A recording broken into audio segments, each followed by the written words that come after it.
You know how every campus has a few legends, a few weirdos, and at least one person who somehow makes everyone agree on something? Not like we all agree pizza is good, more like we all agree this guy is a problem. That was Richard. Everybody called him Dick, not even in a clever way, just it matched. And for the story to make sense, you need to understand one thing first. This wasn't a one-time beef. This was years of slow, petty nonsense building up like pressure in a soda can somebody keeps shaking. So, rewind to college. My friends and I were trying to start a fraternity chapter at our university. We already had a group, locally. We had brothers, meetings, the whole deal. But our university had rules, and the Greek council had even more rules. The big one was this. If you wanted official recognition, you needed national backing, a real national organization vouching for you. Without that recognition, you might as well have been invisible. No advertising, no official recruiting, no reserved tables in the commons, no legitimacy. It was like being told, sure, you can exist, but don't let anyone notice. And it got better. To get recognized, the Greek council required unanimous approval from all current members. Unanimous. Which means if one person, one group, one vote said no, you were done. And that's where Dick enters like the final boss of campus politics. Dick was the president of the biggest fraternity on campus. Biggest house, biggest membership, biggest alumni network, biggest ego. The kind of guy who walked around like the school was a movie set and everyone else was background extras.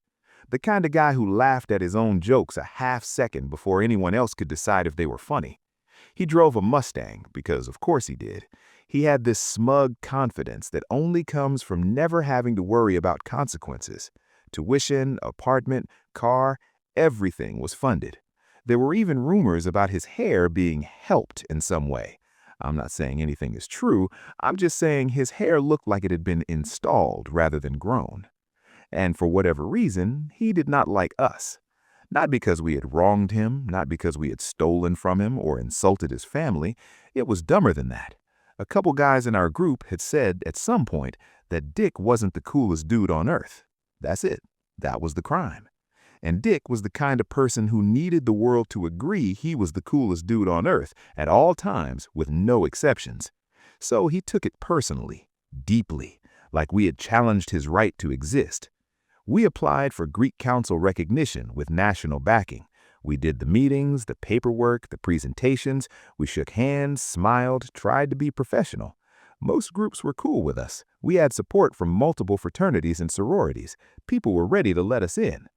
But we got rejected because the vote had to be unanimous. And there was one dissenting vote, Dick. We tried again because we thought, okay, maybe the first time was politics, maybe someone misunderstood, maybe it'll go differently. Same process, same effort, even more support.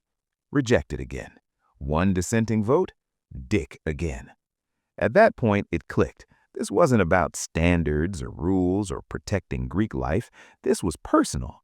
Dick wasn't voting no because we were unfit. Dick was voting no because he could. And that's the worst kind of obstacle, someone who doesn't even need a reason. Then it started spilling into everything else. Any small infraction he could report, he reported. Any party that got a little too loud, suddenly somebody was calling the cops.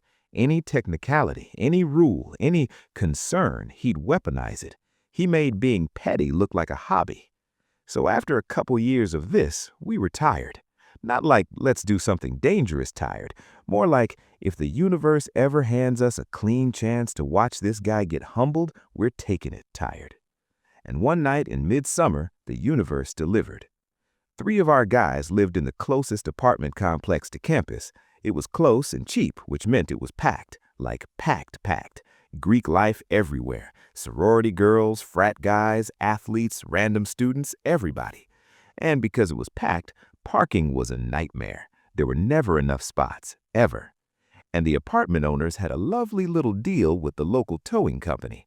If you parked wrong, you got towed. No mercy, no warnings. Tire over the line, towed. Wrong section, towed. Visitor spot too long, towed. Everyone hated it. Until this one night. Dick came to visit his fraternity brothers who lived there. And Dick, being Dick, didn't bother finding a legal spot. Legal spots were farther away, and walking a little extra apparently was not in his personal budget. So he did what people do when they think rules don't apply to them. He parked on the grass. Not near the grass, not kind of on the edge, fully on the grass like he was starring in a commercial for entitlement. And here's the part that made my brain light up like a slot machine. He parked directly behind my building, right outside my window. I looked out, saw the Mustang, and I knew instantly. When someone has been a problem for you years, you learn their car. And the second I recognized it, I did two things without hesitation. First, I texted my fraternity brothers, "Get over here." Second, I called the tow company. And I kept it simple. Calm voice, no drama, like I was ordering takeout. "Hi, there's a car parked illegally on the grass behind Building C. Can you send someone out?" The person on the phone did not ask who it belonged to. They did not ask why. They didn't care about campus politics. They cared about towing cars. They said they'd send a truck. Now it was just a matter of time. My brothers started showing up and piling into my apartment like we were hosting a pay-per-view event. Everybody's whispering, laughing, peeking through blinds like we're hiding from the FBI. We were so excited, but also nervous because there's always a chance something ruins it. Maybe the tow truck doesn't come, maybe Dick moves the car in time, maybe someone warns him. So we're watching, waiting, staring out the window like kids waiting for Santa. And then we hear it, the distant rumble of a diesel engine. It gets louder, it gets closer. And then the tow truck turns into the lot like it owns the place, which in a way it does. The driver parks behind the Mustang, steps out, looks at the situation for about 2 seconds, and starts hooking it up like he's done it 1,000 times. And we're upstairs losing our minds because this is actually happening. But here's the thing about towing. There's a window. If the owner shows up early enough and the car isn't fully on the rollback yet, they might be able to talk their way out of it. Might. So we all had the same thought. We need Dick to show up late. Not too late because we want him to see it, but late enough that it's already too far gone. That's when we had the perfect idea. We called a friend in one of the sororities, someone who had Dick's number and also couldn't stand him, which wasn't hard to find. Again, almost everyone disliked this guy. We told her, "The tow truck is here, the car is being lifted, call him and say you think you see his car getting towed." She didn't even hesitate. She was like, "Say less." She made the call. And then we waited.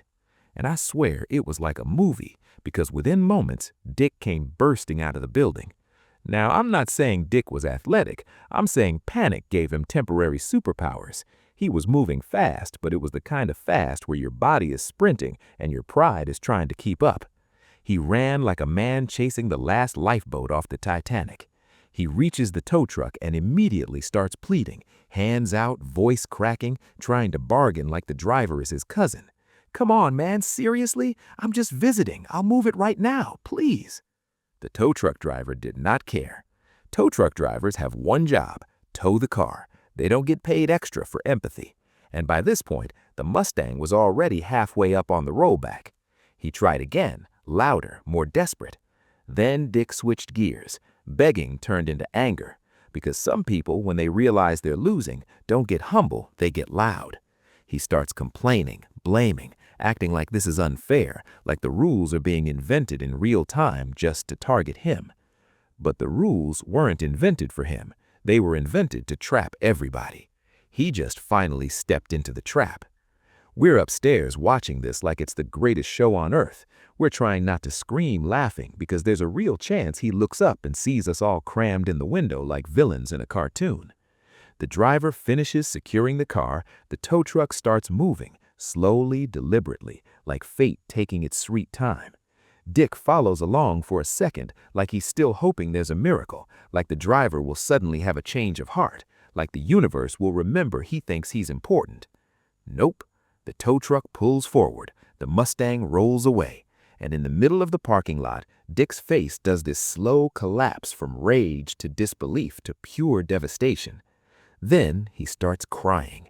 Not a single dramatic tear, like actual crying. And look, I'm not proud of enjoying someone else's misery, but in that moment, it wasn't just misery, it was consequence. It was the universe finally making an example out of the one guy who always thought he was untouchable. Dick stood there in the dark, shoulders slumped, watching his precious Mustang disappear around the corner. He looked like someone had just told him the world is out of stock on whatever he loves most. And when it was gone, he just stood there for a second, silent, like he couldn't compute the fact that this had happened to him.